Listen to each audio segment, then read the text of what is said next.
Anachokifanya Davis ni kumpasha habari mbaya sana Enzo kwamba mwanaume anayetafutwa na Patrick ni yeye.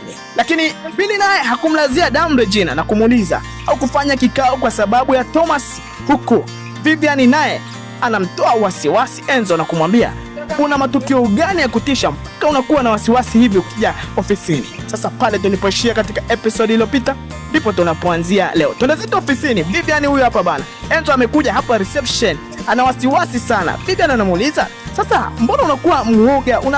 Una matukio gani ya kutisha? Lakini Enzo anasema, bwana Vivian, wewe niambie tu sasa hivi. Bwana Vivian anatakiwa aseme jambo gani? Nikuulizia, je, Regina yuko ofisini? Tuachane na huko. Twende zetu huku mtaani bana. Dalali Maneno huyu hapa amempata Dazu. Ni kumpasha habari tu kwamba anachokipitia hivi sasa Sofia ni kibaya sana. Kumuuliza, sasa hivi ndugu yangu yuko kwenye hali mbaya sana. Yaani ndugu yangu hana sehemu ya kuishi. Anazurura kama kuku anayetafuta jogoo. Hajui yuko wapi. Bwana Dazu ni anakaukia tu na kicheko. Hii ni furaha kwa upande wa Dazu kwa sababu yeye ni msemeni. Sasa twende huku nyumbani kwa Profesa. Regina bana alikuja kuongea na Profesa. Lakini kabla ya kumaliza kikao, huyu hapa anakutana na Billy. Billy anamwambia hakufanya kikao kwa sababu ya Thomas. Bwana Regina anashtuka sana na kumwambia, Thomas kivipi? Namuona Regina ana jeraha kubwa, ni baada ya kupokea kipigo kikubwa kutoka kwa Patrick. Hilo nalo Billy ameliona. Sasa twende huku ofisini. Frank huyu hapa bana yuko pamoja na dada yake Anna.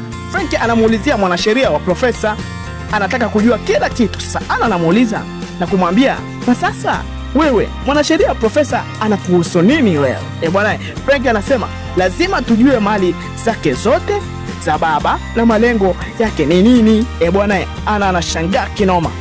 Frank kinachomuongoza ni tamaa tu alizonazo. Hili nalo Anna ameliona. Je, ataruhusu kuhakikisha kwamba Frank anajua mali zote za Profesa? Sasa twende huko ofisini. Davis huyu hapa bana yuko na ndugu yake Enzo.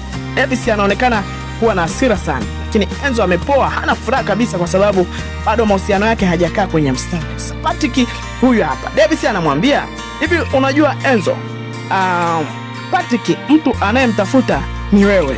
Bwana ni kama Enzo amepigwa na radi vile. Mshangao mzito sana. Hili limekuwaje? Kwa nini Davis anamwambia Enzo, kuna kitu anakijua nyuma ya pazia? Full episode